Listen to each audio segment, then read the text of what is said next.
le SUV noir a klaxonné 2 fois devant chez moi le jour de la fête des mères. Dana, ma femme, se tenait dans l'embrasure de la cuisine, rouge à lèvres frais comme un mensonge. Arrête tes conneries, Jacques. Il n'y aura pas de divorce. Elle a attrapé son sac à main, les doigts tremblants juste assez pour montrer qu'elle savait exactement ce qu'elle faisait. J'ai besoin de cette soirée pour prouver que je suis encore désirable.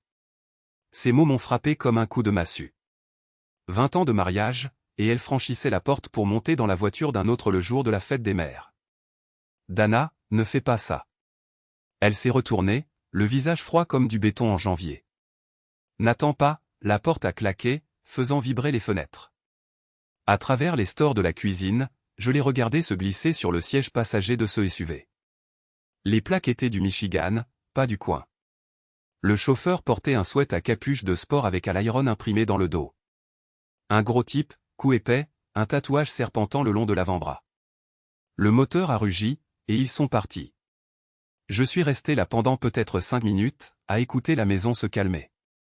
Notre fille, Lila, était à l'étage, probablement en train de faire semblant de ne pas avoir entendu la dispute. Le silence donnait l'impression d'être debout dans un bâtiment démoli, à attendre que la poussière retombe. Puis je suis descendu au sous-sol. Mon établi se trouvait dans le coin où je l'avais construit il y a 15 ans. Du chêne massif, marqué par des années de projet. Au-dessus, mes outils étaient suspendus en rangée parfaite. Des marteaux, des clés, des niveaux. Chaque chose à sa place, chaque chose servant un but. J'ai tiré le tiroir du bas et j'ai trouvé mon carnet de chantier. Tous les entrepreneurs en ont un. Un cahier où l'on note le rythme d'un chantier. Qui arrive en retard, qui rogne sur les coins. Qui a besoin d'être surveillé. J'en avais rempli 3 au fil des ans, mais il restait encore des pages à celui-ci. Je l'ai ouvert à une page vierge et j'ai écrit « Fête des mères ». Dana part avec un homme inconnu et des plaques du Michigan. Logo de salle de sport à l'iron. Le stylo me semblait stable dans la main. 20 ans dans le bâtiment vous apprennent que chaque problème a une solution. Chaque structure a des points faibles.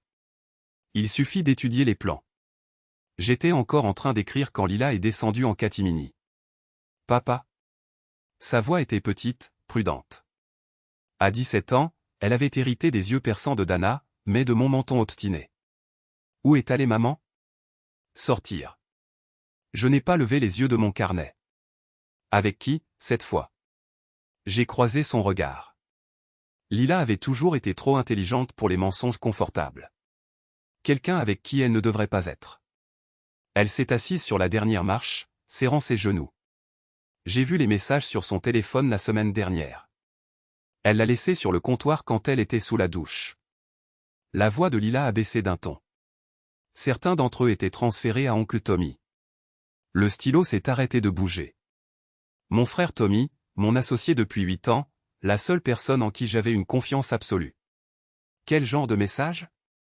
Des photos et d'autres trucs. Les joues de Lila sont devenues rouges. Papa, je crois qu'oncle Tommy est au courant pour ce type.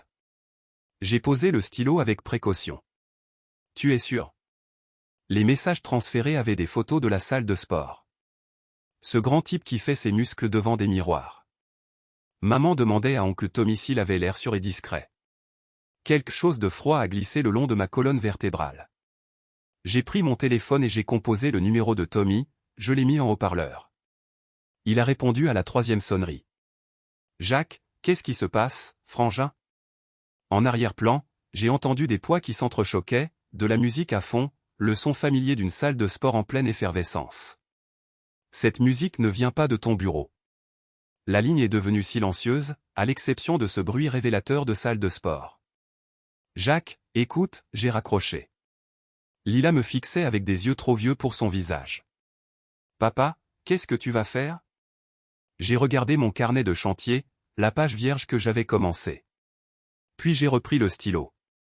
Je vais terminer le travail. Le mardi matin, je me suis retrouvé assis dans mon pick-up devant le bureau de Tommy, à l'observer à travers la fenêtre. Il faisait les 100 pas, le téléphone collé à l'oreille, gesticulant comme un homme qui essaie de convaincre quelqu'un de quelque chose qu'ils savent tous les deux être des conneries. Quand il est finalement sorti, son sourire était trop éclatant, trop rapide. Jacques, mec, tu as une sale gueule. Tout va bien? monte dans le camion. Écoute, à propos d'hier, monte dans le camion, Tommy. Il est monté sur le siège passager, et j'ai quitté le parking sans un mot. Nous avons traversé le centre-ville, passé le palais de justice et l'ancienne filature, jusqu'à ce que nous atteignions le parc au bord de la rivière où nous pêchions quand nous étions enfants. Tu veux me dire pourquoi tu aides ma femme à me tromper? Le visage de Tommy a pris plusieurs expressions avant de se figer sur l'innocence blessée. Putain, Jacques. C'est ce que tu crois. Je crois que Dana te parle d'un type nommé Hale. Je crois que tu lui donnes des conseils. Et je crois qu'hier tu savais exactement où elle allait. Il a regardé la rivière pendant un long moment. Écoute, frère, le mariage c'est compliqué. Toi et Dana, vous êtes ensemble depuis le lycée. Peut-être qu'elle a juste besoin de quoi? La permission de baiser à droite et à gauche? De l'espace pour y voir plus clair? C'est comme ça que fonctionnent les mariages modernes, Jacques. On ne peut pas posséder une autre personne. Les mots avaient un goût de fiel. Mariage moderne? Ouais. Les gens ont des besoins. Ils s'éloignent. Ils se rapprochent. Ça n'a pas besoin d'être une catastrophe. J'ai étudié le visage de mon frère, cherchant l'homme qui m'avait appris à lancer une balle courbe et qui m'avait aidé à construire mon premier établi. Tout ce que je voyais, c'était un étranger qui récitait des phrases apprises par cœur. Dana t'a dit de dire ça? Personne ne me dit quoi dire. Alors pourquoi on dirait que tu as répété ça? La mâchoire de Tommy s'est crispée. Tu deviens parano. J'ai démarré le moteur. On verra bien. Cet après-midi-là, j'ai traversé la ville en voiture jusqu'à un petit immeuble de bureau près du palais de justice. La pancarte sur la porte indiquait « Carrie Voss Investigation et signification d'acte ». Carrie était une ancienne flic, mi-trentaine, avec le genre de regard qui ne laissait rien passer. Elle m'avait déjà signifié des papiers à 2 reprises lorsque des sous-traitants avaient essayé de se soustraire à leurs obligations. Jacques Rourke. Elle a désigné une chaise en face de son bureau. Que puis-je faire pour vous? J'ai besoin d'informations sur une salle de sport appelée à l'Iron. Les contrats de location, le financement. Aussi, trouvez-moi tout ce qui est public sur les finances de Dana et les combines de Tommy. Elle a griffonné sur un bloc-notes jaune. Personnel ou professionnel? Les deux. D'accord. C'est à propos de la femme qui est partie avec le costaud hier? Je n'aurais pas dû être surpris. Carrie était au courant de tout dans un rayon de 6 pâtés de maison autour de son bureau. Vous avez vu ça?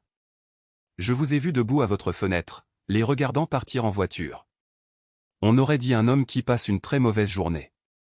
Elle a reposé son stylo. Vous voulez que je creuse jusqu'où? Assez profond pour savoir qui me ment. Ça fera $500 plus les dépenses. J'ai rédigé le chèque sans même réfléchir. 20 minutes plus tard, j'étais dans le bureau de Sal Navarro à la mairie. Sal supervisait les inspections de la moitié des chantiers de la ville, et il me cassait les pieds depuis 3 ans. Roark. Il n'a pas levé les yeux de son ordinateur. Qu'est-ce que tu veux?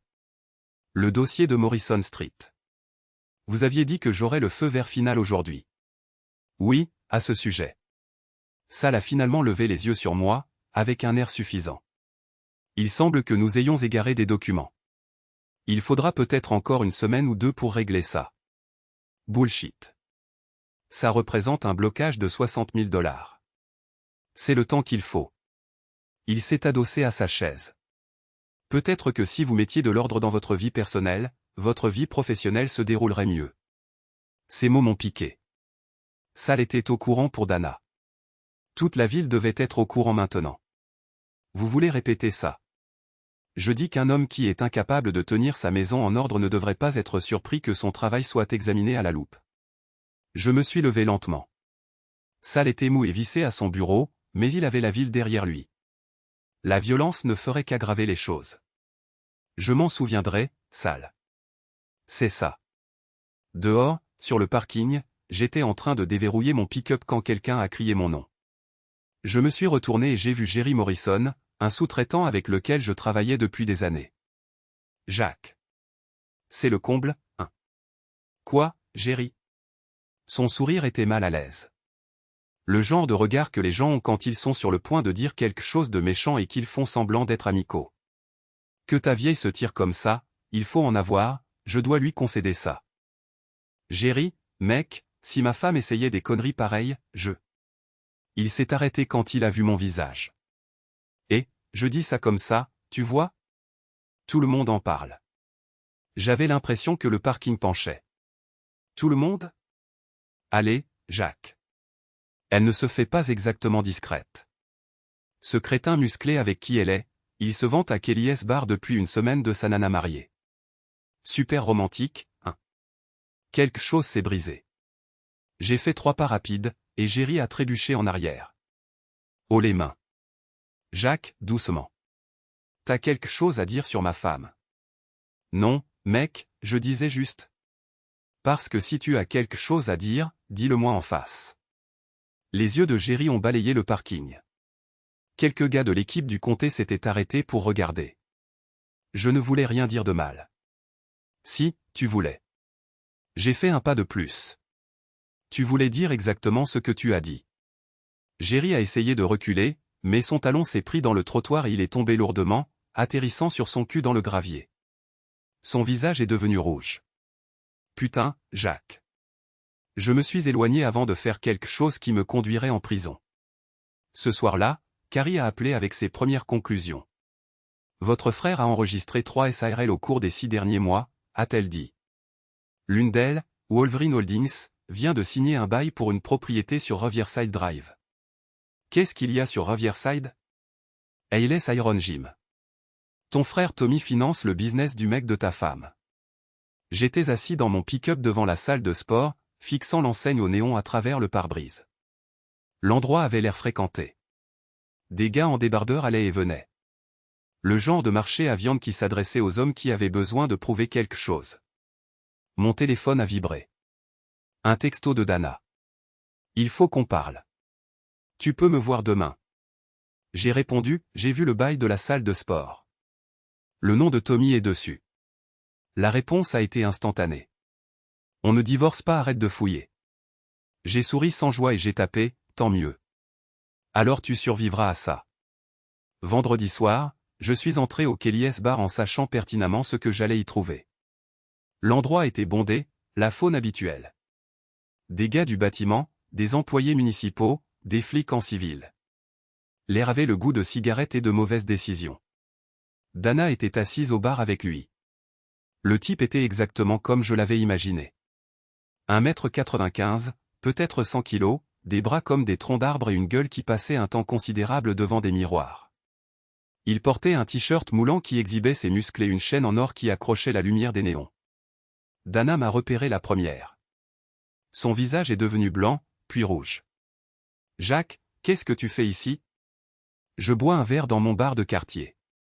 J'ai commandé une bière à Mickey, le barman, qui avait l'air de préférer être n'importe où ailleurs.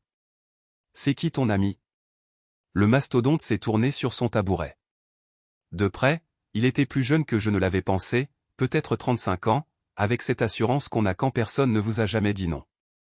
Tu dois être le mari. Il a tendu la main. Marcus Hale, enchanté. J'ai regardé sa main sans la serrer.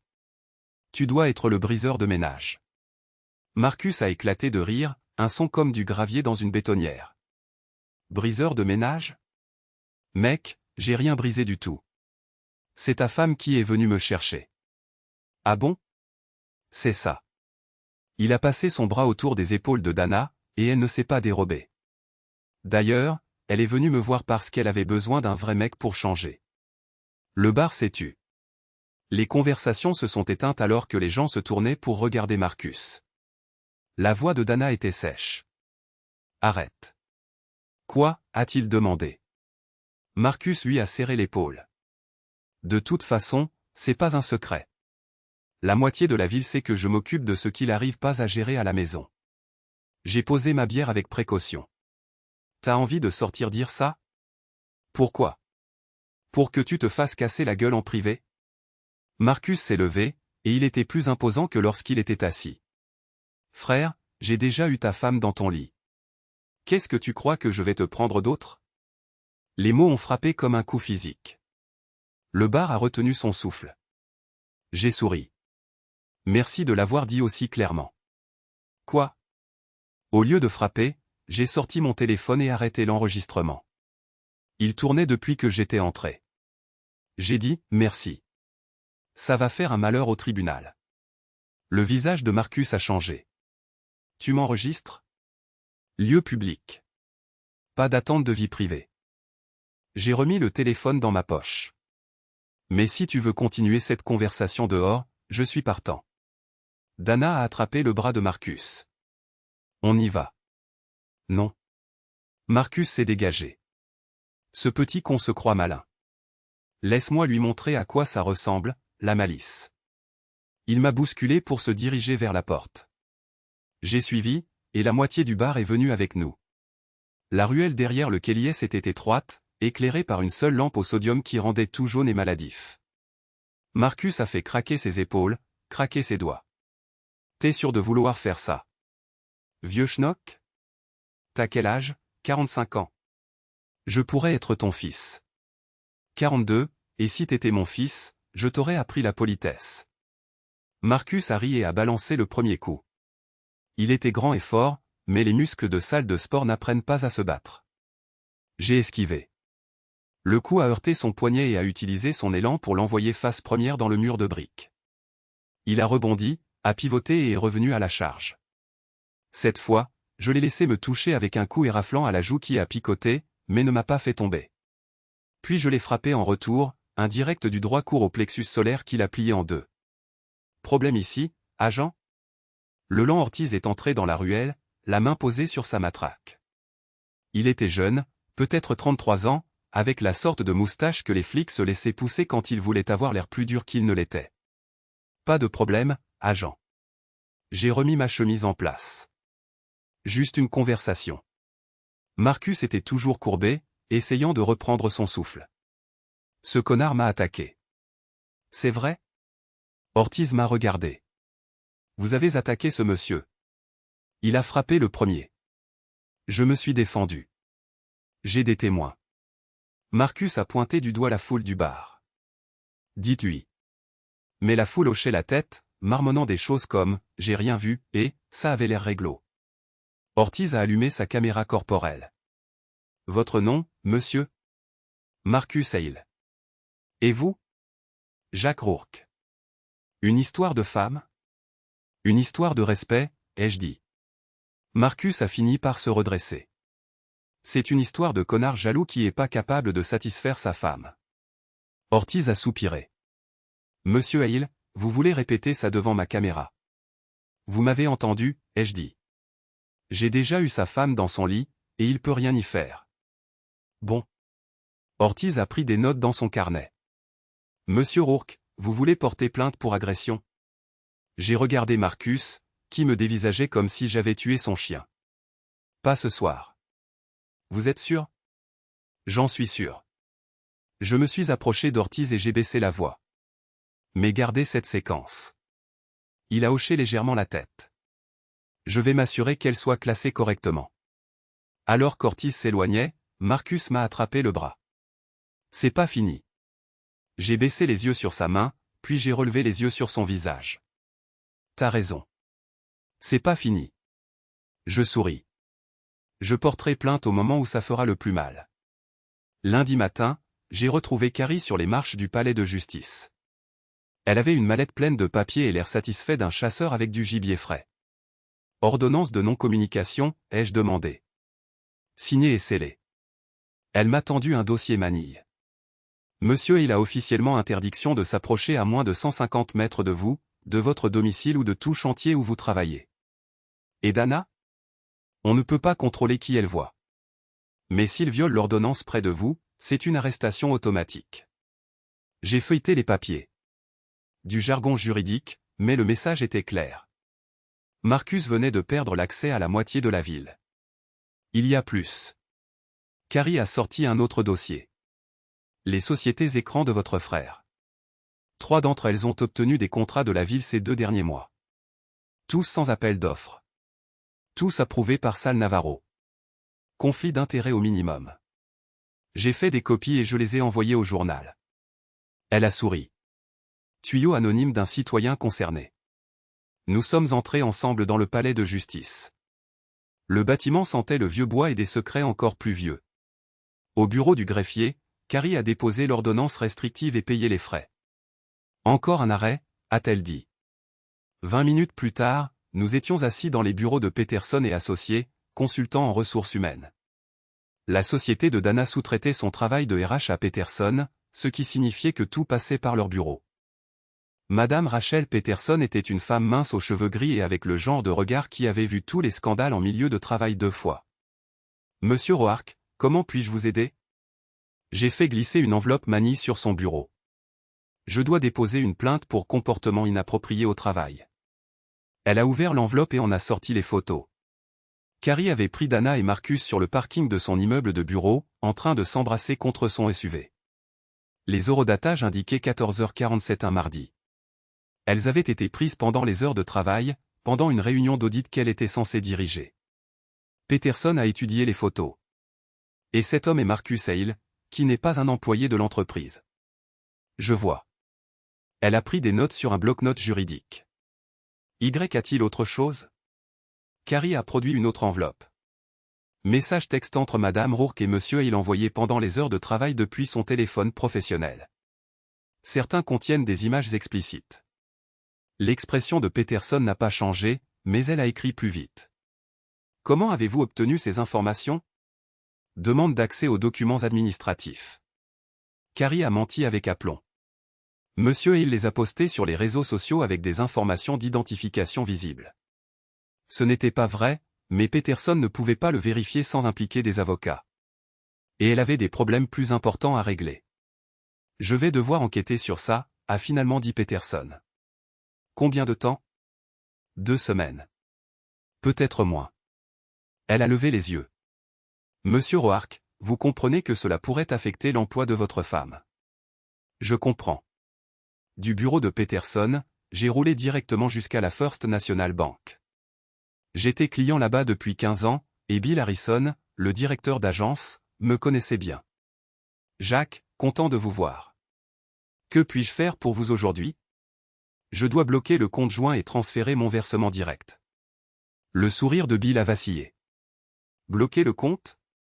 Jacques, ça pourrait causer des problèmes à la maison. Ma femme couche avec un autre et prévoit de vider nos économies. Je protège ce qui m'appartient. Son visage est devenu rouge. Putain, Jacques. Je suis désolé. Ce n'est pas de votre faute. Vous pouvez le faire? Ouais. Mais elle le saura demain matin. Bien. J'ai rempli les papiers. J'ai transféré mon versement direct sur un nouveau compte et j'ai tout bloqué. Compte joint. Dana se réveillerait demain sans accès à 28 000 $. Cet après-midi-là, mon téléphone a sonné. Tommy. Jacques. Qu'est-ce que tu fous? Je travaille. Qu'est-ce que tu fous? Tu sais ce que je veux dire. Ce bordel avec Marcus, avec le boulot de Dana. Qu'est-ce que tu en penses? Tu brûles tout autour de toi pour te venger d'elle. Non, Tommy. Je brûle tout autour de moi pour me venger de toi. La ligne est devenue silencieuse. Jacques, tu as monté tout ça. Tu as filé de l'argent à Marcus par le biais de ta société écran, tu as convaincu Dana qu'elle avait besoin de prendre de la distance pour faire le point. Tu as joué sur les 2 tableaux. Ce n'est pas. Si, c'est ça. Et j'ai les papiers pour le prouver. Je marchais vers le palais de justice, le téléphone collé à l'oreille. La question est, pourquoi? Qu'est-ce que tu as retiré de tout ça, a maté ma femme? Putain de merde, Jacques. Réponds-moi. Ce n'était pas censé se passer comme ça. La voix de Tommy a baissé. Comment c'était censé se passer? Tu étais censé les prendre, te fâcher, divorcer. Une rupture rapide et nette. Pas d'avocat, pas de bagarre pour les biens. Moins cher de la garder, moins cher de la larguer. Je me suis arrêté de marcher. Et ensuite? Et ensuite tu aurais besoin d'un nouveau départ. Une nouvelle entreprise. Un nouveau départ. J'avais des investisseurs sur les rangs. Tes investisseurs? Ouais. Qui embaucherait tes équipes de construction, utiliserait ton matériel, louerait tes bureaux, Jacques? Pendant que je passerais de propriétaire à employé. Ce n'était pas comme ça. C'était exactement ça. J'ai poussé les portes du tribunal. Vous vouliez me racheter pour une bouchée de pain, et quand j'ai refusé de vendre, vous avez décidé de me briser d'abord. Je suis ton frère. Non. Un frère ne ferait pas ça. J'ai raccroché et je suis allé au greffe, où un shérif adjoint m'attendait avec les papiers de l'ordonnance restrictive de Marcus. Il est en bas, a dit l'adjoint dans le couloir près des toilettes. Nous avons pris l'ascenseur. Bien sûr, Marcus arpentait le terrain près des toilettes pour hommes, consultant son téléphone toutes les quelques secondes. Il a levé les yeux quand nous nous sommes approchés. C'est quoi cette histoire? L'adjoint lui a tendu les papiers. Vous recevez une ordonnance de non-communication, monsieur Hale. Marcus a lu la première page, son visage se crispant. C'est des conneries. C'est une ordonnance du tribunal, a dit l'adjoint. Si vous la violez, vous allez en prison. J'ai des droits. Vous avez le droit de rester à 150 mètres de monsieur Roark. L'adjoint m'a pointé du doigt. Cela comprend sa maison, son lieu de travail et tout endroit où il se trouve. Marcus a froissé les papiers. Tu crois que ça change quelque chose? J'ai souri. On verra bien. Il a fait un pas vers moi, puis s'est arrêté en réalisant que l'adjoint le surveillait. C'est pas fini. On dirait une menace, a observé l'adjoint. Marcus a reculé, toujours en me fusillant du regard. On verra bien qui gagnera cette partie. La partie est déjà terminée, ai-je dit. Tu ne le sais juste pas encore. Alors que Marcus s'éloignait d'un parageur, mon téléphone a vibré avec un SMS de Dana. Tu as bloqué notre compte? Comment je suis censé payer les factures? J'ai répondu. Comme tu as tout payé jusqu'à présent. Demande à ton mec. La réponse est venue immédiatement. Je ne te quitte pas pour lui. C'est temporaire. Alors arrête. Je ne peux pas. Je ne veux pas. Tommy dit que je ne peux pas. Elle a arrêté de taper. Alors il faut que j'y aille. J'ai rangé le téléphone et j'ai souri. Le piège se refermait, un document juridique à la fois. Ce soir-là, Lila m'a trouvé au sous-sol en train de mettre à jour mon carnet de terrain. Papa, maman a appelé. Elle dort chez tante Jenny ce soir. D'accord. Elle pleurait. J'ai levé les yeux de mon cahier. Le visage de Lila était un mélange d'inquiétude et de confusion. Tu veux qu'on parle de ce qui se passe? Elle s'est assise de nouveau sur la dernière marche. Est-ce que c'est notre lieu de réunion officieux? Est-ce que toi et maman vous divorcez? Je ne sais pas. Tu veux? Je veux qu'elle arrête de me mentir. Et si elle ne peut pas? J'ai posé mon stylo. Qu'est-ce que tu veux dire? Je veux dire, et si elle est allée trop loin pour s'arrêter? Et si s'arrêter signifiait, je ne sais pas, admettre qu'elle avait tort sur toute la ligne. À 17 ans, ma fille comprenait des choses sur l'orgueil et la honte que j'avais mis 42 ans à comprendre. Alors on verra ce qui se passera ensuite. Papa. Sa voix était faible. Quoi qu'il arrive, je suis de ton côté. Je me suis approché et je l'ai serrée dans mes bras, et elle m'a paru plus petite que quand elle avait 10 ans. Je sais, mon bébé. Je sais. L'ancienne papeterie Riverside était vide depuis 6 ans, un squelette de béton dressé sur le ciel gris du matin. J'avais été engagé pour inspecter la propriété en vue d'une éventuelle démolition, ce qui impliquait de passer 3 heures à l'intérieur avec un bloc-notes et un appareil photo pour documenter tout, des murs porteurs aux risques liés à l'amiante. Ce que j'ai trouvé, c'est l'équipe de Tommy travaillant sur le terrain d'à côté. J'ai observé à travers une fenêtre brisée mon frère diriger 2 hommes portant des casques de chantier. Ils coulaient des semelles pour ce qui ressemblait à un petit immeuble de bureau, peut-être 300 mètres carrés. Les permis affichés sur la clôture portaient des cachets de signature d'approbation accélérée du bureau de Sal Navarro. Les permis accélérés coûtent plus cher et nécessitent une justification, réparation d'urgence, problème de sécurité publique ou projet de développement économique qui ne peuvent attendre le traitement normal. Le petit bâtiment de Tommy n'entrait dans aucune de ces catégories. J'ai pris des photos avec mon téléphone, en veillant à capturer les numéros et les dates des permis. Ensuite, j'ai grimpé au 2e étage de la papeterie et j'ai pris des photos de toute l'opération d'en haut. C'est là que j'ai vu le vrai problème. L'équipe de Tommy ne respectait pas les spécifications des fondations sur leur plan. Les semelles étaient peu profondes, peut-être 50 cm au lieu du mètre requis dans le sol du Michigan. Cela signifiait que le bâtiment commencerait à s'affaisser dans les 2 ans. Dans 5 ans, il serait condamnable. Un travail bâclé, délibérément. Tommy construisait quelque chose de destiné à échouer. Mon téléphone a vibré. SMS de Lila. Papa, maman veut te rencontrer au parc Riverside à midi. Elle dit que c'est important. J'ai regardé ma montre. 11h30. Je pouvais y être si je partais maintenant, mais je devais faire un arrêt d'abord. Le bureau de l'Ocha était en centre-ville, dans un bâtiment gris qui ressemblait à un classeur sur le côté. J'avais eu affaire à l'Ocha 2 fois auparavant. Une fois pour un vrai problème de sécurité, une fois pour une plainte bidon d'un concurrent. Janet Wu dirigeait le bureau local. Elle avait peut-être 50 ans, avec le genre de précision qu'on acquiert après 20 ans à mesurer les dangers sur le lieu de travail. Monsieur Roark, qu'est-ce qui vous amène? Je lui ai tendu les photos que j'avais imprimées chez Kinkoes. Construction dangereuse au 1247 Riverside Drive. Elle fit défiler les photos, son visage se crispant. Semelle superficielle, 45 cm dans un sol d'1 mètre. Permis accéléré, mais aucune justification d'urgence au dossier. Janet griffonna des notes sur un bloc jaune. Vous avez les plans affichés sur le chantier?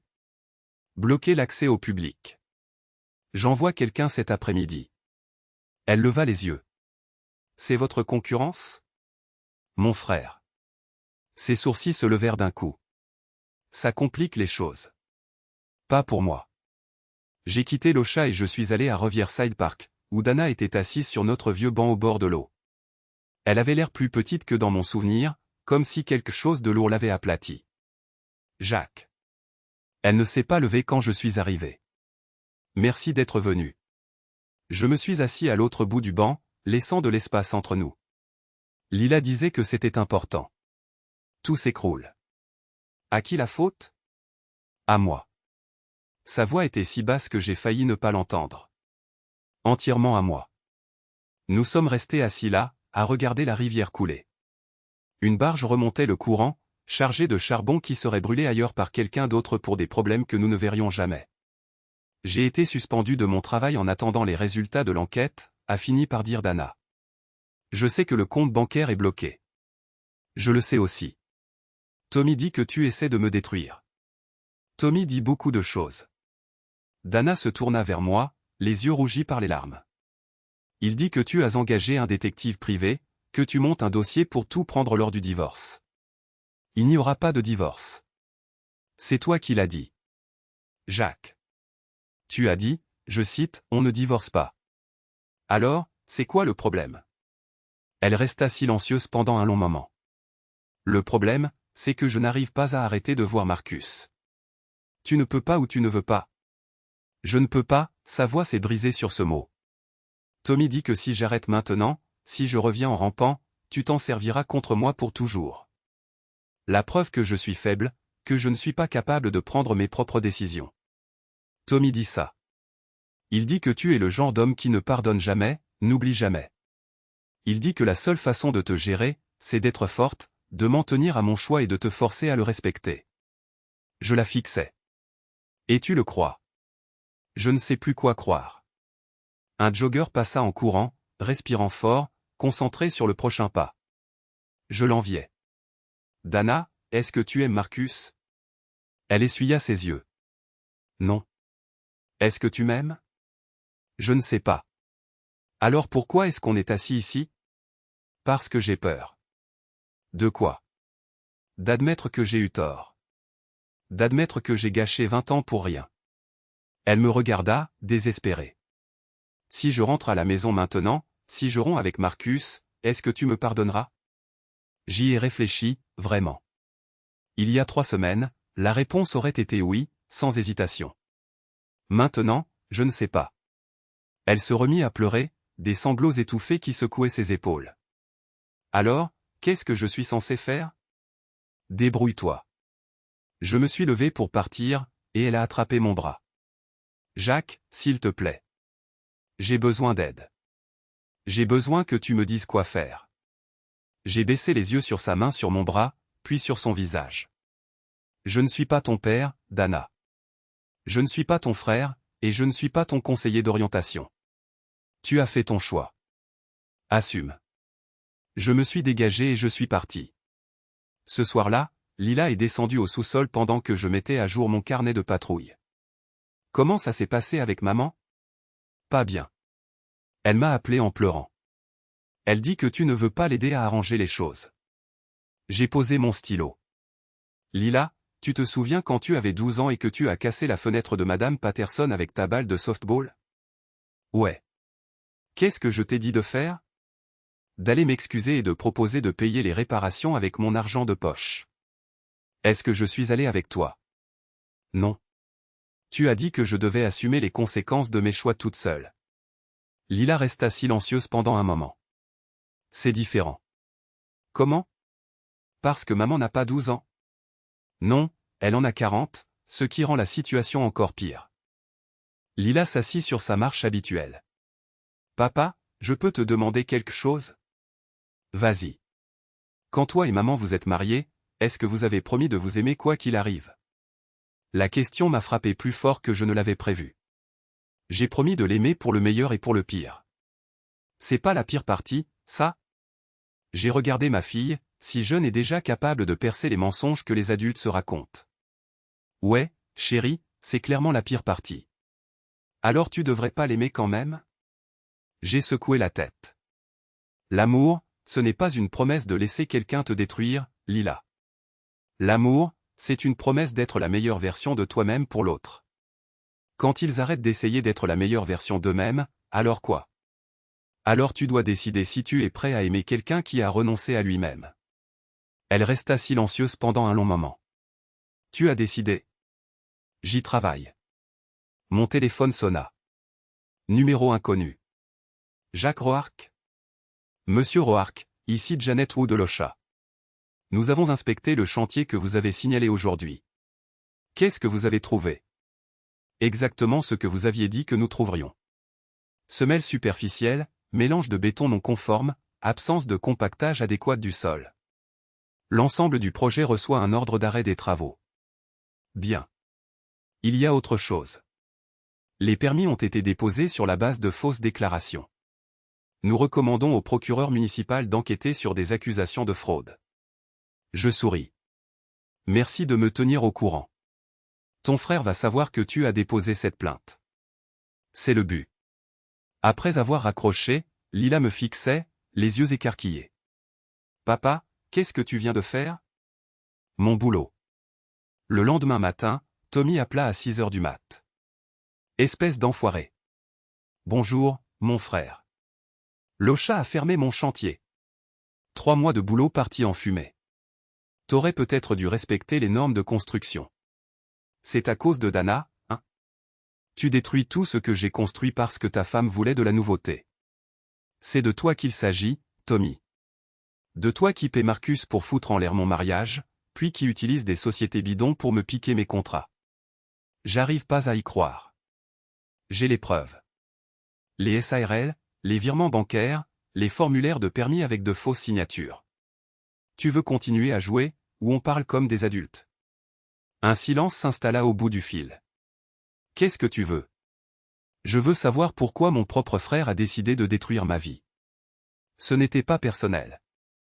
Tout, dans cette histoire, est personnel. Jacques, écoute. Non, c'est toi qui écoutes. Dana a été suspendue aujourd'hui, le temps d'une enquête pour comportement inapproprié au travail. Ton pote Marcus risque des accusations de harcèlement. Ton projet de construction est mort, et je ne fais que commencer. T'es dingue. Je suis méthodique. C'est différent. Je raccrochais et retournais au travail. Jeudi après-midi. Retour à la vieille papeterie. Mais cette fois, je n'étais pas seul. Sal Navarro sortait de sa voiture de fonction, un presse-papier à la main, l'air d'apporter de mauvaises nouvelles. Roark. Sal. J'ai entendu dire que tu étais occupé cette semaine. Je le suis toujours. Il se dirigea vers l'entrée de la papeterie, où je travaillais depuis le lever du soleil. J'ai reçu une plainte concernant des pratiques dangereuses sur ce chantier. De qui? Un tuyau anonyme. Son sourire était aussi fin que du papier à cigarette.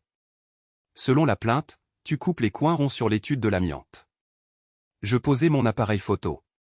C'est intéressant. Pourquoi ça? Parce que je n'ai pas encore commencé les travaux sur l'amiante. Ils sont prévus pour la semaine prochaine. Le sourire de Sal vacilla. Bon, peut-être que la plainte est arrivée en avance. Peut-être que c'est de la connerie, cette plainte. Fais gaffe, Roark. Je peux arrêter ce chantier d'un simple coup de fil. Et je peux déposer une plainte pour harcèlement auprès de ton supérieur. On parie sur qui gagne. Nous nous fixâmes du regard, séparés par 6 mètres de béton brisé. Sal avait du pouvoir, mais il avait été trop loin. Fais ton boulot, dit-il finalement. Je le fais toujours. Après le départ de Sal, je montai au 3e étage de la papeterie et pris des photos du chantier de Tommy d'en haut. L'ordre d'arrêt des travaux était toujours affiché, mais je pouvais voir des traces de pneus fraîches dans la boue. Quelqu'un travaillait encore malgré la fermeture ordonnée par l'OSHA. Mon téléphone sonna. Lila ? Papa ? Il faut que tu rentres à la maison. Qu'est-ce qui se passe ? Maman est là. Et elle a amené Marcus. J'étais dans mon pick-up et je roulais avant qu'elle ait fini sa phrase. J'arrivais dans notre rue en 8 minutes, en dépassant toutes les limitations de vitesse entre la papeterie et la maison. Le SUV de Marcus était garé dans notre allée comme si elle lui appartenait. À l'intérieur, je trouvais Dana et Marcus dans notre salon. Dana était assise sur le canapé où elle avait l'habitude de lire des histoires à Lila au moment du coucher. Marcus se tenait près de notre cheminée, les mains dans les poches, l'air à l'aise. Jacques, Dana se leva. Il faut qu'on parle. Sors-le de ma maison. Il a le droit d'être ici. Non, il n'a pas le droit. Je sortis mon téléphone. Il viole une ordonnance restrictive rien qu'en étant ici. Marcus éclata de rire. Les ordonnances restrictives ne s'appliquent pas à la maison de ta femme. Ce n'est pas sa maison. C'est notre maison. Et je te dis de partir. Fais-moi partir. Je regardais Dana. Tu veux qu'il soit là. Je veux qu'on règle ça comme des adultes. Les adultes n'amènent pas leurs amants à la maison pour négocier avec leur mari. Marcus fit un pas en avant. Peut-être que les adultes ne laissent pas leurs femmes trouver de meilleurs hommes. C'est à ce moment-là que Lila apparut en haut des escaliers. Maman, qu'est-ce qui se passe ? Le visage de Dana devint blanc. Lila, monte dans ta chambre. Pourquoi il est là, lui ? Marcus leva les yeux vers ma fille avec un regard qui me fit serrer les poings. Salut, ma jolie. Je suis Marcus. Je suis un ami de ta maman. Je sais qui tu es. La voix de Lila était froide. C'est à cause de toi que mes parents se disputent. Lila, lança Dana d'un ton sec. Monte. Non. Lila descendit les escaliers lentement, délibérément. C'est ma maison aussi. Elle dépassa Marcus sans le regarder et se plaça à côté de moi. Papa a raison, dit-elle. Tu n'as rien à faire ici. L'expression de Marcus se durcit. Petite, tu ne sais pas de quoi tu parles. J'en sais plus que tu ne crois. Lila. Arrête. Dit Dana, mais Lila n'avait pas fini. Je sais que tu envoies des textos à ma mère depuis 6 semaines. Je sais que c'est oncle Tommy qui vous a présenté. Je sais que tu as dit à tes potes à la salle de sport que tu étais en train de briser une femme mariée. Je t'ai entendu le dire. La pièce devint silencieuse quand je demandai. Le week-end dernier, quand maman m'a emmené prendre une glace après sa séance de sport, la voix de Lila était aussi stable qu'un laser de chantier. On s'est arrêté à la station-service à côté de la salle de sport. Marcus était dehors en train de parler avec ses amis. Il ne nous a pas vus. Le visage de Marcus était devenu rouge écarlate. Espèce de petite. Non. Je me suis interposé. Ne pense même pas à finir cette phrase, dis-je. Elle ment, Jacques, lança Dana. Non, maman, je ne mens pas, Lila sortit son téléphone. J'ai enregistré. Elle appuya sur lecture. La voix de Marcus sortit du minuscule haut-parleur, se vantant auprès de quelqu'un à propos de sa femme projet, et expliquant qu'il lui donnait ce que son vieux ne pouvait pas. Le visage de Dana s'effondra. Tu l'as enregistré ? Je l'ai enregistré parce que je savais que tu ne me croirais pas sinon. Marcus essaya d'arracher le téléphone. Donne-moi ça. J'attrapai son poignet avant qu'il ne puisse toucher ma fille. Non. Lâche-moi. Pars maintenant. Sinon quoi ? Sinon, j'appelle l'officier Ortiz et je lui dis que tu as violé l'ordonnance restrictive tout en menaçant une mineure. Marcus regarda autour de la pièce, les larmes de Dana, le regard défiant de Lila, moi, debout entre lui et tout ce qu'il pensait pouvoir prendre. Ce n'est pas fini, dit-il. Si, c'est fini. Il marcha vers la porte, puis se retourna. Dana, tu viens. Elle le regarda, puis Lila, puis moi. J'ai besoin de réfléchir. Réfléchis vite. Je ne vais pas attendre pendant que tu fais la poule avec ces minables. La porte claqua derrière lui. Son moteur rugit, les pneus crissèrent, et il disparut. Dana s'assit lourdement sur le canapé. Comment c'est arrivé? Tu l'as laissé arriver, répondis-je. Je croyais que Tommy avait dit que Marcus était différent, qu'il se souciait de moi. Tommy a menti.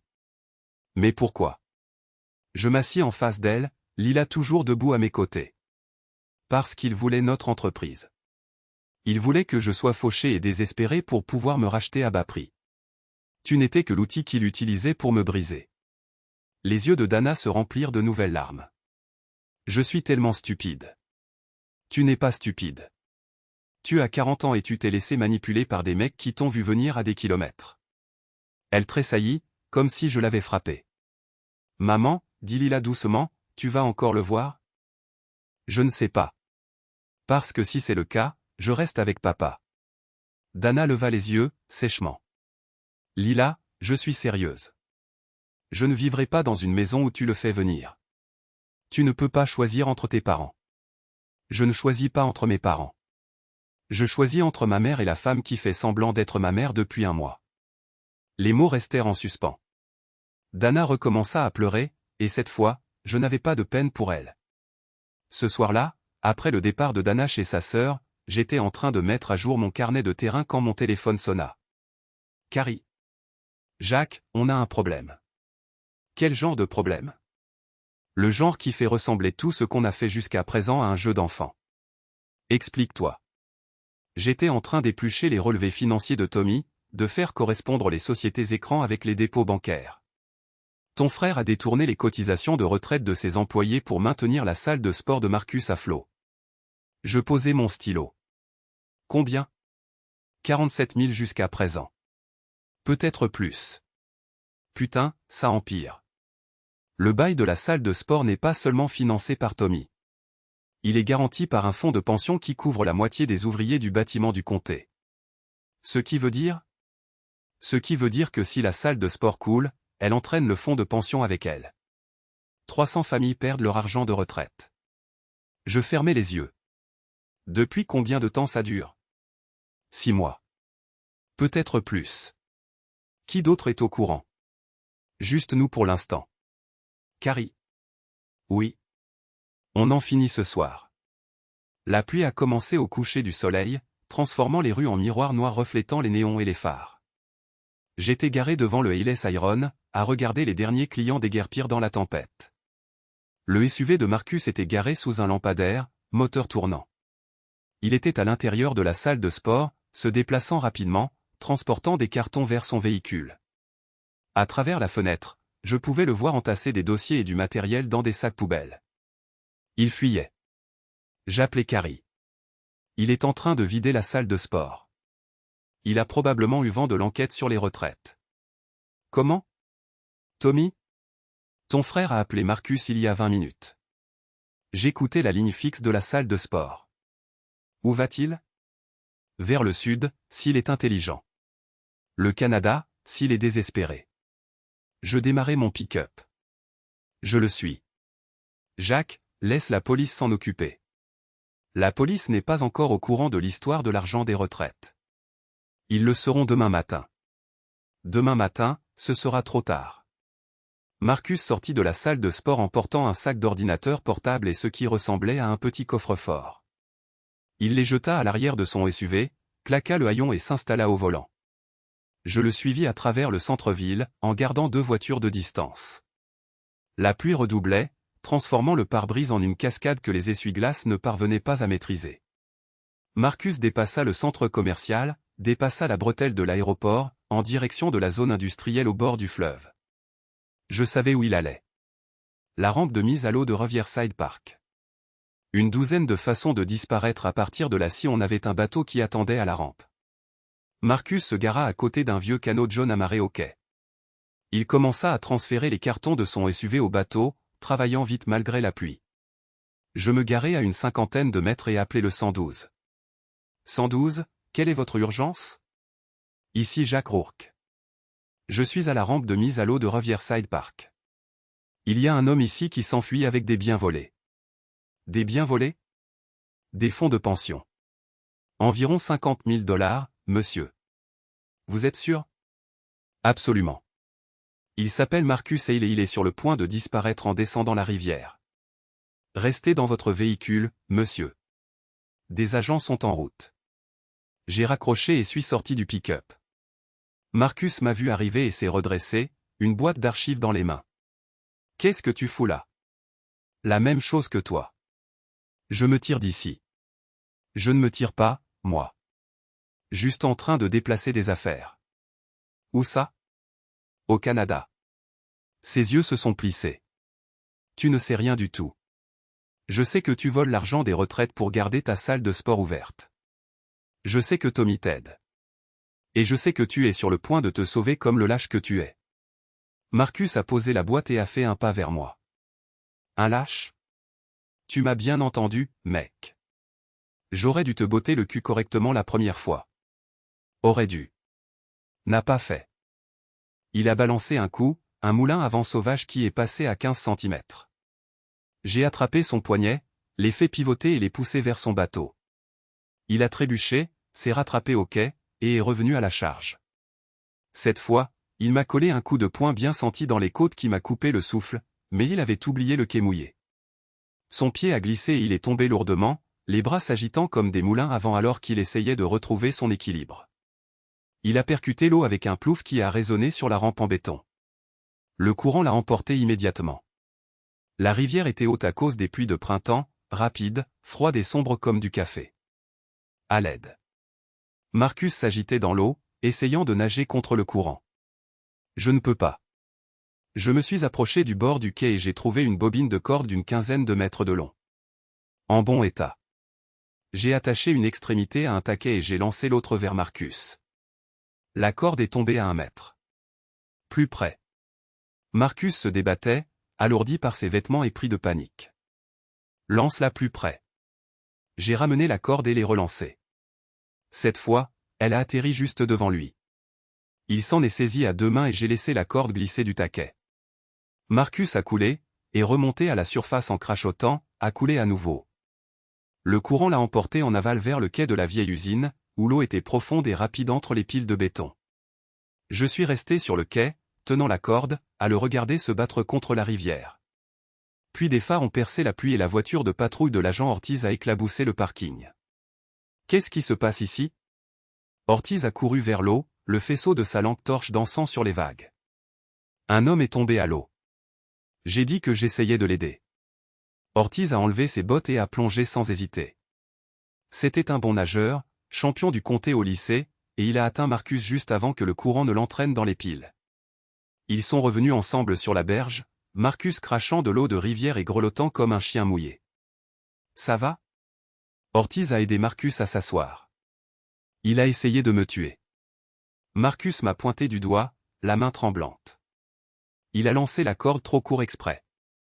Ortiz m'a regardé. C'est vrai? Vous avez lancé la corde 2 fois. Le courant est fort ce soir. Vous ne l'avez pas vu tomber? J'ai demandé.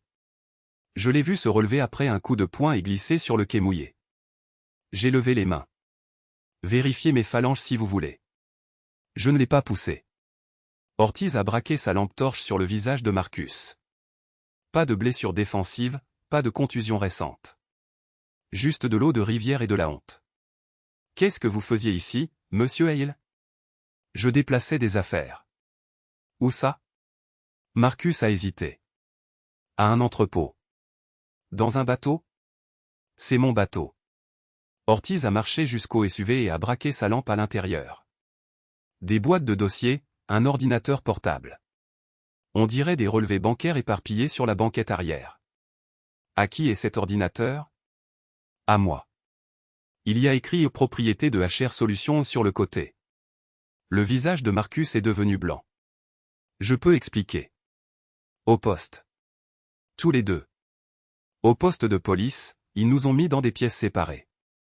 J'ai passé 2 heures à répondre à des questions sur ce que j'avais vu, ce que j'avais fait et pourquoi j'étais à la rampe de mise à l'eau sous une pluie battante.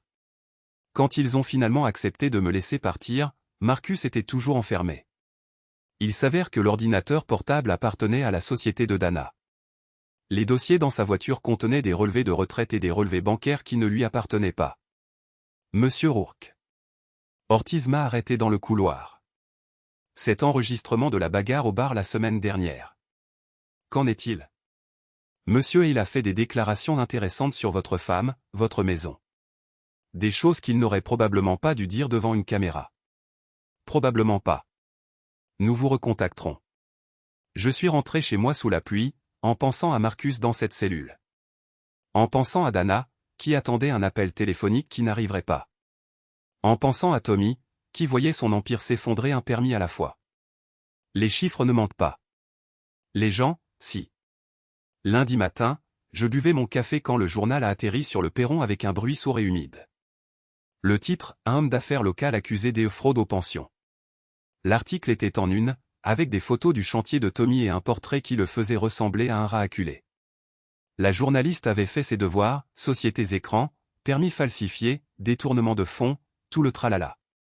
Mon téléphone a commencé à sonner à 7 heures du matin et n'a pas arrêté. Jacques, c'est Bill Harrison de la banque. Vous pourriez passer ce matin. À propos de quoi? Quelques irrégularités avec les comptes de votre frère. Le FBI pose des questions. Le FBI? La fraude aux pensions est un crime fédéral, Jacques. Ils veulent parler à toute personne susceptible d'avoir des informations sur les pratiques commerciales de Tommy. Je me suis versé une autre tasse de café. Je serai là à 9 heures.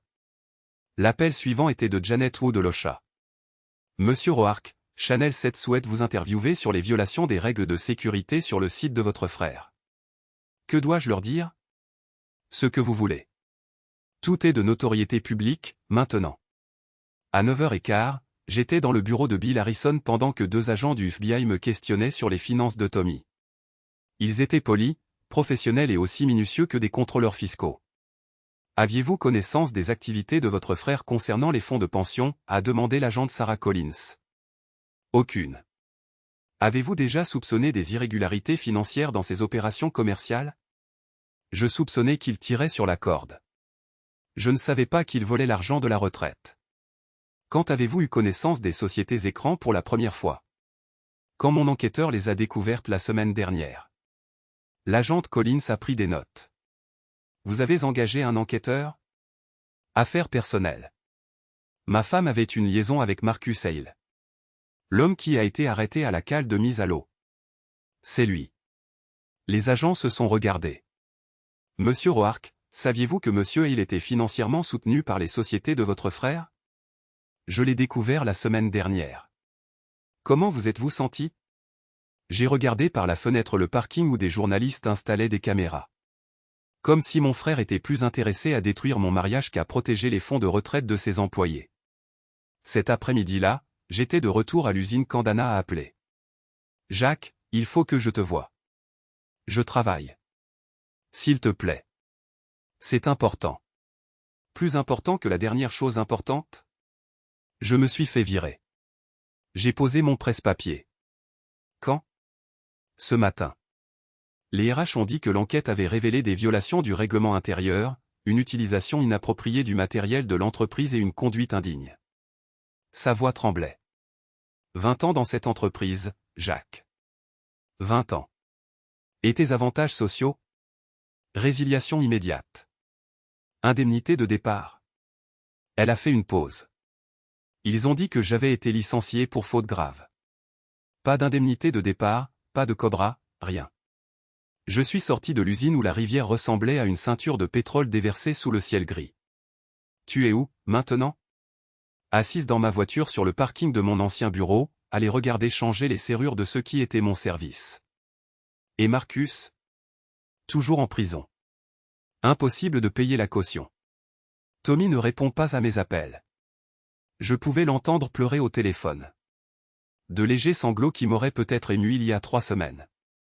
Dana. Ouais. Tu te souviens de ce que tu m'as dit le jour de la fête des mères, à propos du besoin de prouver que tu étais toujours désirable? Jacques. Comment ça se passe pour toi, ça?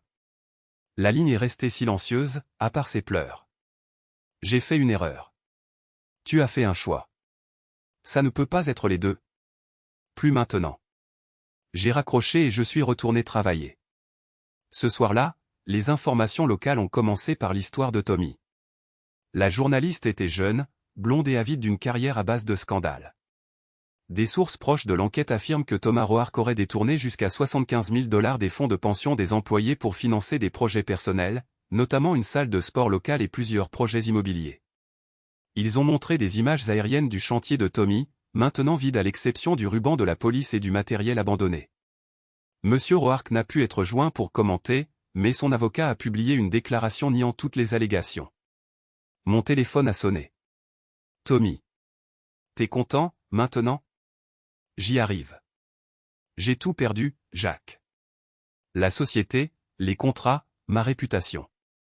Tes employés ont perdu l'argent de leur retraite. J'allais le rembourser. Avec quoi? De la fausse monnaie? Les projets auraient rapporté assez pour tout couvrir et plus encore. Quel projet? Celui que l'Ocha a fermé à cause de la sécurité? La salle de sport? Ce truc perd de l'argent tous les mois.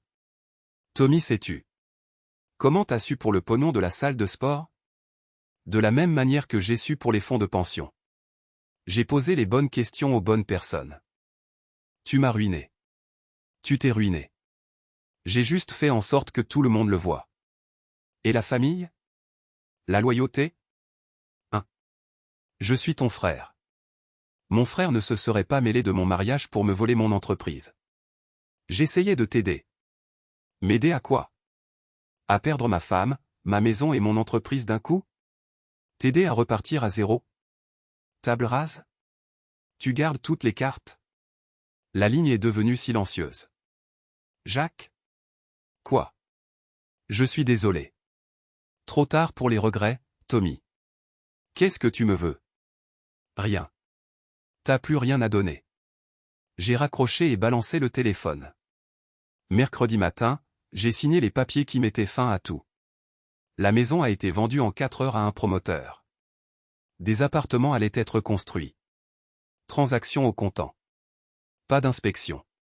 Pas de chichi. J'ai pris 70% du prix demandé et je suis parti. Dana était dans l'allée quand le camion de déménagement est arrivé. Tu peux pas faire ça. C'est déjà fait. Elle a regardé 2 types en salopette sortir notre canapé. C'est chez moi, ici. C'était chez toi. T'as signé la renonciation de droit. J'étais bourré quand j'ai signé ça. T'étais sobre quand tu baisais Marcus dans notre lit. Les mots l'ont frappé de plein fouet. Elle a reculé en titubant, la main sur la bouche. Les voisins regardent, j'ai dit, doucement. Elle a jeté un coup d'œil autour d'elle. Madame Patterson était dans son jardin avec son café. Les Henderson faisaient semblant de relever leur courrier. Même le vieux monsieur Kowalski était sorti sur sa véranda. Ils sont tous au courant, hein. Petite ville, Dana. Les gens parlent. Les déménageurs sont revenus pour la table de la salle à manger, celle que Dana avait choisie pour notre 10e anniversaire. Elle avait passé 3 mois à la trouver, à mesurer, à comparer, à s'assurer qu'elle soit parfaite. Maintenant, ce n'était plus qu'un meuble. Où est-ce que je suis censé aller? C'est plus mon problème. Jacques, s'il te plaît. S'il te plaît quoi? S'il te plaît, fais comme si le mois dernier n'avait pas existé? S'il te plaît, reprends-toi pour que tu recommences l'année prochaine? Je recommencerai pas. T'as déjà dit que tu recommencerais pas la première fois. Lila est sortie avec une valise et sa sacoche d'ordinateur portable. Elle restait avec moi un moment, le temps que les choses se calment et qu'elle décide de la suite. T'es prêt, papa? Presque. Dana a regardé notre fille, désespérée. Lila, t'es pas obligée de choisir un camp. Je choisis pas un camp, maman. Je choisis le respect de soi. Les mots étaient les miens, mais Lila les a prononcés comme si elle le pensait vraiment. Le SUV de Marcus a rugi dans la rue, assez fort pour réveiller les morts. Il s'est garé derrière le camion de déménagement et en est sorti, le visage déformé. « C'est quoi ce bordel ? » « C'est ma maison qui est vendue à quelqu'un qui saura l'apprécier, j'ai dit. »« Tu peux pas vendre la maison de Dana. »« C'est pas la maison de Dana. Elle me l'a cédée la semaine dernière. » Marcus a regardé Dana. « T'as signé quoi ? » « J'étais bourré, a-t-elle répété, comme si le fait de le dire suffisait à le rendre vrai. « Bourré ou pas, t'as signé. » J'ai tendu à Marcus une copie de la session de droit. « Fais-la examiner par un avocat. » Il a froissé les papiers. « C'est des conneries. C'est du business. Tu crois que t'as gagné quelque chose ? Je sais que j'ai gagné quelque chose. » Marcus a fait un pas vers moi, puis s'est arrêté quand il a vu la voiture de l'agent Ortiz tourner dans notre rue. « Messieurs. » Ortiz est sorti lentement, la main sur sa radio. « Tout va bien ici ? » « Impeccable, j'ai dit. »« Monsieur Hale. »« Des problèmes ? » Marcus a jeté un coup d'œil au camion de déménagement, aux voisins, à Dana qui pleurait. « Aucun problème. »« Bien. » Ortiz m'a fait un signe de tête. « Monsieur Roark. »« Bonne journée. » Tandis que la voiture de police repartait, Marcus a attrapé Dana par le bras. « Viens, on s'en va. » Elle s'est dégagée. « Me touche pas. »« Quoi ? » J'ai dit, me touche pas. Après tout ce que j'ai fait pour toi ? Après que j'ai sacrifié ma liberté pour toi. T'as rien sacrifié pour moi. La voix de Dana se faisait plus forte. Tu t'es servi de moi pour soutirer de l'argent à Tommy. C'est pas comme ça que ça s'est passé. Elle a essuyé ses yeux. Lila m'a fait écouter l'enregistrement. J'ai entendu ce que tu penses vraiment de moi. Marcus est devenu rouge. Ta gamine est une petite peste. C'est là que j'ai bougé. 3 pas et j'avais Marcus à la gorge. Pas fort, juste assez. Tu ne parles pas de ma fille. Lâche-moi les mains. Tu ne regardes même pas ma fille. Jacques. Dana a tiré sur mon bras. Laisse-le. J'ai lâché prise et j'ai reculé. Il s'est frotté la gorge, me lançant des regards noirs. C'est pas fini. Si, c'est fini. Tu crois que tout détruire fait de toi un gagnant ? Je pense que protéger ce qui compte fait de moi un homme. Marcus a balayé l'allée du regard, le camion de déménagement, Dana, Lila. Baissez-vous. Tous. Il a sauté dans son SUV et est parti en trombe, les pneus crissant. Dana pleurait toujours. Qu'est-ce que je suis censé faire maintenant ? La même chose que d'habitude. Te démerder. J'ai nulle part où aller. Appelle ta sœur. Appelle ta mère. Appelle Marcus. Il voudra même plus me regarder. Je peux pas dire que je lui en veux. Elle a tressailli. C'est cruel. C'est honnête. Les déménageurs ont terminé et m'ont tendu un presse-papier. Toute notre vie, réduite à une liste d'inventaire. Alors qu'ils partaient, mon téléphone a vibré. SMS de Carrie, trouvez plus gros. Tommy utilise l'argent des retraites depuis 6 mois. Vol total 127 000 $. Hervé ce soir. J'ai montré le texto à Lila. Papa, ça devient flippant. Ouais, c'est vrai. Ça te va ? J'ai regardé notre maison vide, Dana, les voisins. Ça me va. Pourquoi ? Parce que flippant, ça veut dire que c'est presque fini. Ce soir-là, Carrie a appelé avec les dernières pièces du puzzle. Ton frère couvre le vol des retraites en contractant des crédits auprès de 3 banques différentes, tous garantis par lui personnellement. Et alors ? Alors, quand les fédéraux vont geler ses biens demain, ses prêts seront exigibles immédiatement. Tommy est à 2 doigts de la faillite et risque des poursuites fédérales. Et Marcus ? Toujours au trou, en centre-ville. 50 000 de caution. Quant à Dana ? Au chômage, à la rue, et fauché comme les blés. J'étais assis dans mon pick-up devant notre ancienne maison, à regarder les lumières s'éteindre, une par une. L'équipe de démolition commence la semaine prochaine. Carrie, ouais. On a fini ça ce soir. L'orage a éclaté au coucher du soleil, et l'air était pur et vif, il sentait la pluie sur le béton. J'ai conduit jusqu'à l'entrepôt de Tommy, sur Industrial Drive. Les lampadaires projetaient de longues ombres entre les quais de chargement. J'avais envoyé 3 textos à Tommy dans l'heure qui venait de s'écouler. Je rembourserai l'argent de la caisse de retraite. Rejoins-moi à l'entrepôt. À Dana, Marcus est avec moi. Viens le chercher avant qu'il ne fasse une connerie à Bobby, le cousin de Marcus. Marcus a besoin de sa caution. Rejoignez-le à l'entrepôt de Tommy. Carrie avait préparé les 3 textos avec des téléphones jetables. Maintenant, j'étais assis en face, dans mon pick-up, à les regarder arriver, un par un. Tommy est arrivé le premier, il a garé son pick-up près de la porte du bureau. Il avait l'air plus vieux que 45 ans, les épaules tombantes comme s'il portait le poids du monde. Dana est arrivée 10 minutes plus tard dans la voiture de sa sœur. Elle s'est garée tout au fond du parking, elle est restée assise derrière le volant, sûrement en train de se demander si elle voulait vraiment entrer. Le cousin de Marcus, Bobby, est arrivé le dernier, au volant d'une Camaro rouillée qui avait un bruit de moteur agonisant. Il s'est garé entre Tommy et Dana, il est sorti et il a marché vers l'entrepôt comme s'il allait à sa propre exécution. J'ai attendu que les 3 soient à l'intérieur, puis j'ai traversé la rue et je suis entré par la porte latérale. L'entrepôt était presque vide, il n'y avait que quelques palettes de matériel de construction et des meubles de bureau que Tommy entreposait depuis que son activité principale avait coulé. Des lampes au sodium étaient suspendues au plafond, projetant des cercles jaunes et crus sur le sol en béton. Tommy était debout près de son bureau, les mains dans les poches, l'air perplexe. « Jacques, je croyais que tu avais dit que Marcus serait là. » J'ai menti. Dana est sortie de derrière une pile de plaques de plâtre. « Il est où ? Où est Marcus ? » « À la prison du comté.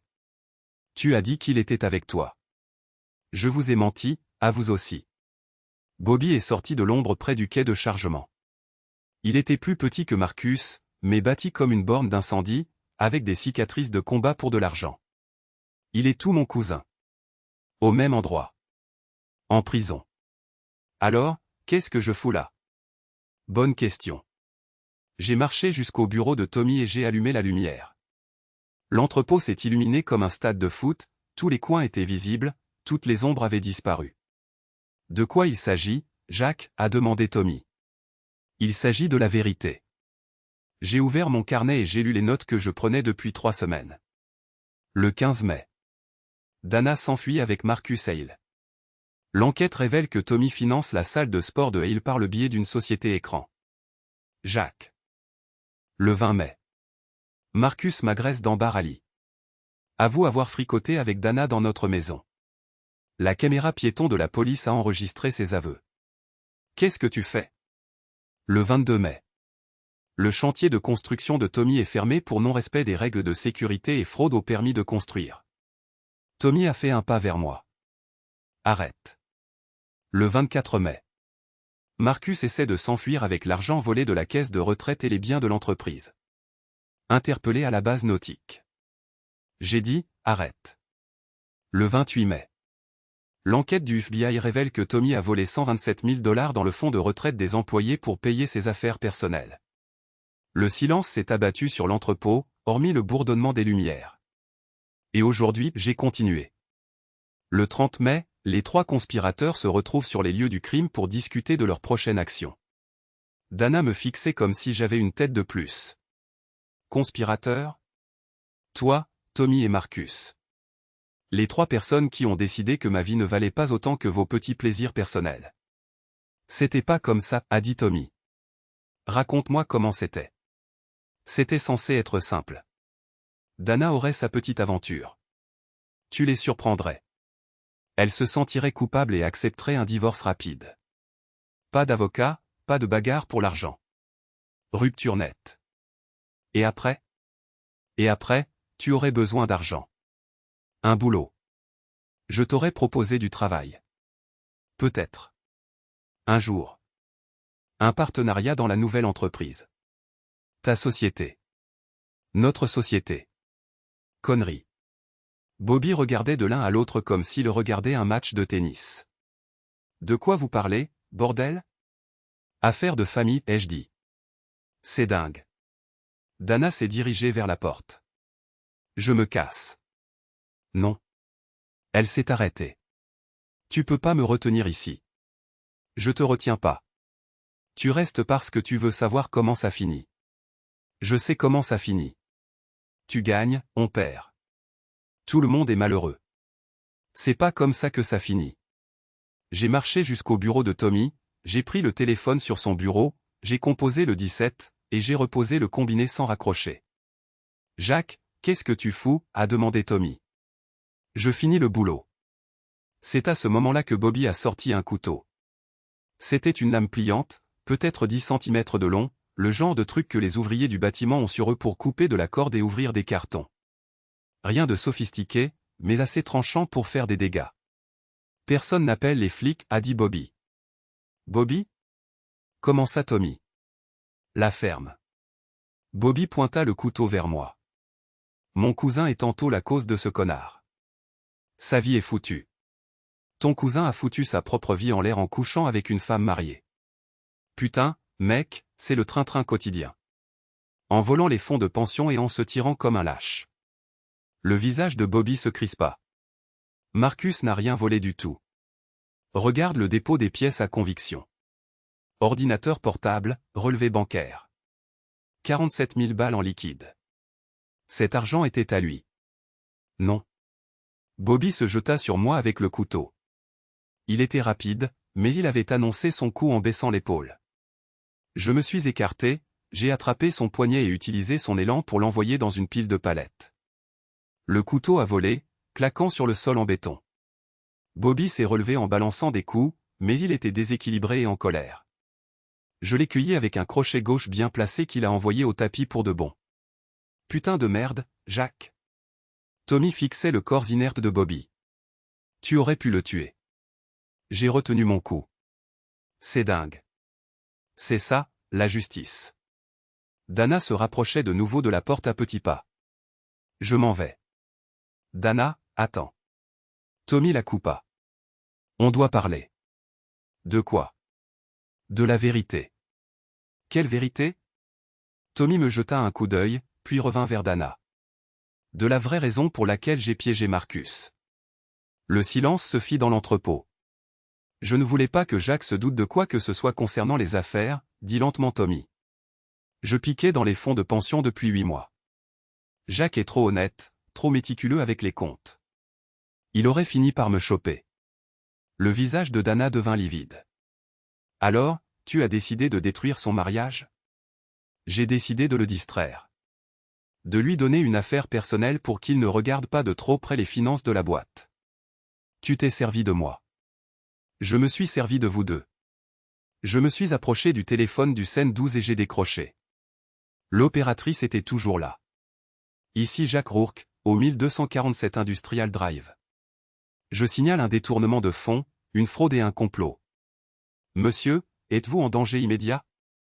Plus maintenant. J'ai raccroché et je me suis retourné vers Tommy et Dana. Vous voulez savoir la vraie blague? J'avais une confiance aveugle en vous deux. Dana. Je pensais que tu traversais une crise de la quarantaine, Tommy. Je pensais que tu essayais de m'aider à sauver mon mariage. Jacques, commença Dana. Je n'ai jamais soupçonné que vous complotiez ensemble pour me détruire. Les épaules de Tommy s'affaissèrent. Ça ne devait pas se passer comme ça. Comment ça devait se passer? Vous deviez les surprendre rapidement, vous mettre en colère, demander le divorce. Dana se sentirait coupable et accepterait de tout partager. 50-50. 50-50. Tu serais parti avec assez d'argent pour recommencer ailleurs. Loin d'ici. Ouais.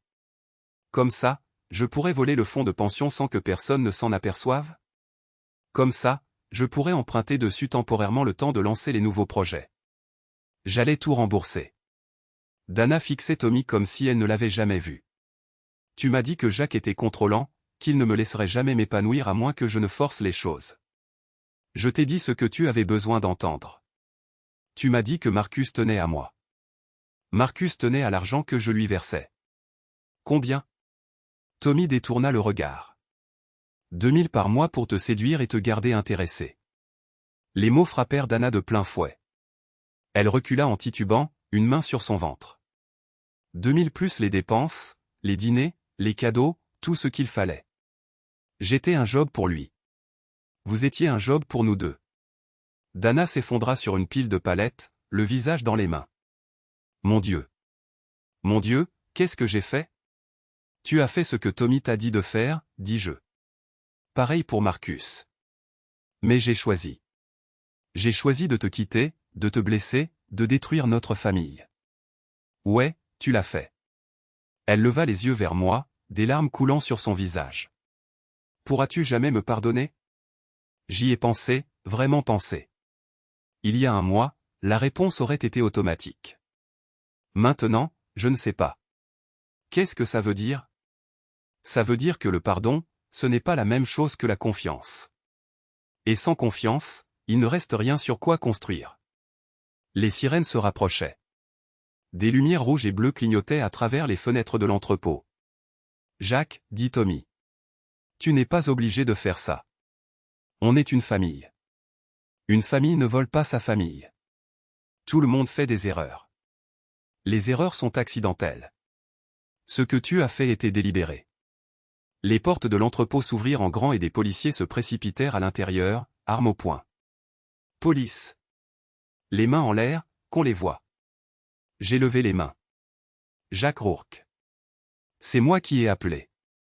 L'officier Ortiz fut parmi les premiers à franchir la porte. Il jeta un coup d'œil à Bobby inconscient sur le sol, à Dana qui pleurait sur les palettes, à Tommy qui se tenait les mains en l'air. Qu'est-ce qui s'est passé ici? Aveu, dis-je. Tout. Enregistré sur l'appel au 112. Enregistré comment? J'ai pointé le téléphone sur le bureau de Tommy. La ligne est ouverte depuis 10 minutes. Tout ce qu'ils ont dit est sur la bande. Ortiz s'approcha et décrocha le combiné. Ici l'officier Ortiz. Vous êtes toujours là? Une voix grésilla dans le haut-parleur. Toujours là. Tout est enregistré.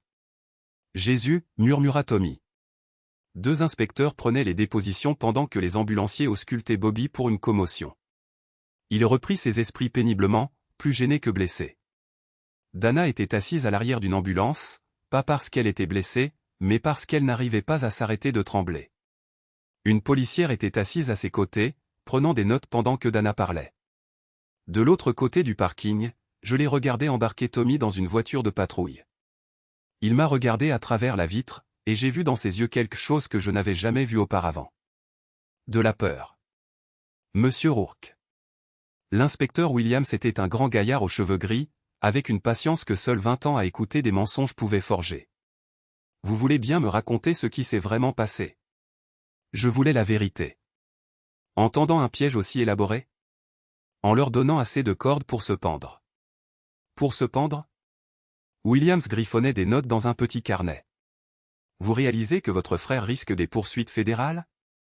Détournement de fonds, fraude électronique, association de malfaiteurs. Je m'en suis rendu compte. Et votre femme? J'ai regardé Dana, assise dans l'ambulance. Elle fixait le vide, comme quelqu'un qui se réveille d'un long cauchemar. Ma femme a été victime, elle aussi. Vous en êtes sûr? Elle a fait de mauvais choix, mais elle les a faits sur la base des mensonges que Tommy lui a racontés. C'est généreux de votre part. C'est exact. Williams referma son carnet. Il faudra que vous veniez demain pour une déposition formelle. Je serai là. Alors que les flics en finissaient et que les ambulances s'éloignaient, je me suis retrouvé seul sur le parking avec Dana. Jacques? Ouais. Qu'est-ce qui va se passer maintenant? J'ai regardé l'entrepôt, les rubans de police, les marqueurs d'indices et le verre brisé à l'endroit où quelqu'un avait marché sur le couteau de Bobby. Maintenant, tu vas apprendre à vivre avec ce que tu as fait. Et nous? Il n'y a plus de nous.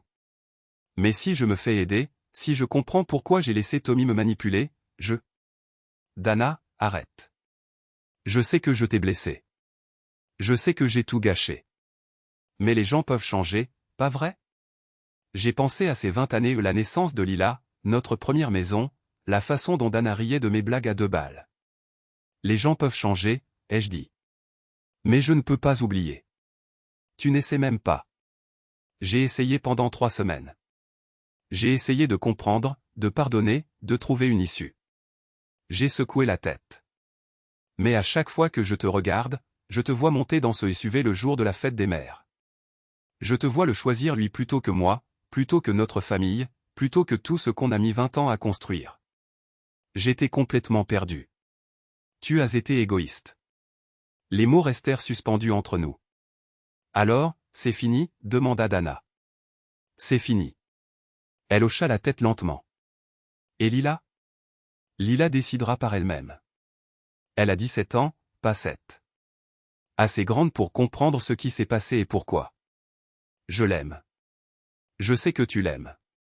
Tu crois qu'elle me pardonnera un jour? C'est entre elle et toi. Dana alla à la voiture de sa sœur et monta dedans. Elle démarra le moteur mais ne passa pas la première. Jacques. Quoi? Pour ce que ça vaut, je suis désolé. Je sais que tu le hais. Est-ce que ça compte? Ça compte pour ce que ça vaut, exactement. Elle s'en alla sans dire un mot de plus. Je suis resté là, sur le parking vide, à écouter la circulation au loin et ma propre respiration, tout près. L'entrepôt avait l'air différent maintenant, plus petit en quelque sorte, comme s'il était terminé et prêt à être démoli. Mon téléphone vibra. Un texto de Lila, « Papa, ça va ?» J'ai répondu. Ça va. Je rentre. Rentrer? L'hôtel. Notre maison temporaire. Tu les as eus? Je les ai eus. Tous? Tous. Bien. Je suis fier de toi. J'ai contemplé le texto pendant une longue minute, puis j'ai tapé « Je suis fier de toi aussi ». En retournant vers la ville, j'ai pensé à ce carnet de planques sur le siège passager. 20 pages de notes, de numéros de téléphone, de dates, de ce que j'avais vu. L'histoire d'un mariage qui se termine et d'une famille qui se brise. Mais aussi l'histoire d'un type qui n'a pas laissé les choix des autres le détruire. J'avais commencé le carnet il y a 3 semaines pour suivre les dégâts. Maintenant, il me semblait être autre chose. Un plan pour repartir à zéro. La chambre d'hôtel était petite mais propre, avec 2 lits et une vue sur le parking. Lila était assise à la petite table près de la fenêtre, en train de faire ses devoirs sur son ordinateur portable. Comment ça s'est passé? Ça s'est passé. Elle leva les yeux de son ordinateur. Tu vas me raconter ce qui s'est passé? Tommy a avoué avoir volé des fonds de pension. Dana a admis qu'elle savait que Marcus était payé pour la séduire. Tous les deux sont poursuivis et Marcus? Toujours en prison. Il risque d'y rester un bon moment. Lila hocha la tête et reprit ses devoirs. Au bout d'une minute, elle dit, « Papa? » Ouais. Tu es triste? À propos de quoi? À propos de maman. À propos d'oncle Tommy. À propos de tout qui s'écroule. Je me suis assis sur mon lit et j'y ai réfléchi. Je suis triste de ce qu'ils ont choisi de faire, mais je ne suis pas triste de ce qui se passe maintenant. C'est mal? Je ne crois pas, bien. Parce que moi non plus, je ne suis pas triste. Nous avons commandé chinois et regardé la télé. 2 personnes qui recommencent à zéro dans une chambre d'hôtel qui sentait le nettoyant industriel pour moquette et les rêves des autres. À 11 heures, Lila alla se coucher. J'étais assis près de la fenêtre, mon carnet de notes sur les genoux, en train de coucher les derniers éléments. 30 mai, confrontation à l'entrepôt. Tommy avoue la fraude aux retraites et l'association de malfaiteurs. Dana admet être au courant de l'arrangement de paiement. Tous les deux arrêtés. Affaire classée. Bilan, mariage détruit. Famille détruite. Entreprise détruite. Vie du frère détruite. Vie de la femme détruite. Dommages collatéraux. Important. Des regrets. Aucun. J'ai refermé le carnet et les rangé dans ma valise. Demain, j'en commencerai un nouveau. Boulot différent, vie différente, problèmes différents. Mais ce soir, assis sur cette chaise de chambre d'hôtel, j'ai ressenti quelque chose que je n'avais pas ressenti depuis 3 semaines. La paix. Ce genre de paix qu'on éprouve quand on voit le pire que les gens peuvent s'infliger et qu'on y survit. Ce genre de paix qui naît de ne pas laisser la faiblesse des autres devenir la vôtre. Dehors, la ville. Dedans, ma fille respirait doucement dans son lit, rêvant à ce que rêvent les jeunes filles de 17 ans quand leur monde s'écroule et se reconstruit dans le même mois. J'ai pensé à Dana, probablement allongée, les yeux grands ouverts, dans la chambre d'amis de sa sœur, essayant de comprendre comment elle avait tout perdu en 30 jours. J'ai pensé à Tommy, assis dans une cellule, calculant combien d'années il passerait à payer pour ce qu'il avait fait. J'ai pensé à Marcus découvrant ce que ça faisait d'être la victime au lieu de celui qui fait mal. Et j'ai pensé à la maison que j'avais vendue, celle qui serait démolie la semaine prochaine pour faire place à quelque chose de nouveau. Parfois, destruction n'est qu'un autre mot pour rénovation. Parfois, la seule façon de construire quelque chose de mieux est de démolir ce qui se trouvait là avant. Parfois, le type avec la masse n'est pas le méchant. Parfois, c'est l'architecte. J'ai éteint la lumière et je suis allé me coucher. Et pour la première fois depuis 3 semaines, j'ai dormi toute la nuit sans rêver de vengeance. Parce que la vengeance, j'avais appris, ce n'était pas détruire ses ennemis. C'était ne pas les laisser vous détruire.